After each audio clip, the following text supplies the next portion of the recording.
ambayo inaitwa outpatient. Hizo mahospitali zote ukienda pale unatibiwa na unaenda nyumbani bila ya kuulizwa pesa yoyote.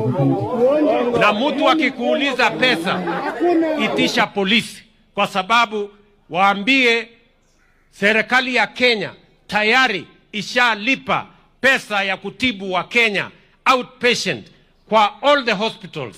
Hospitali ya serikali tunatuambia sisi ati outpatient ndio unaenda out one time.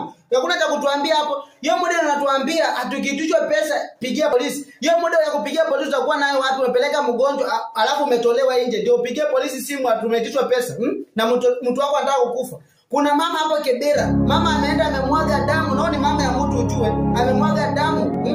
Amefukuzwa hospitali ndani, ametolewa ndani, ametupwa hapo nje. Hakuna mtu wa kumsaidia. Wewe unatuambia hapa ati outpatient polisi. Uongo bila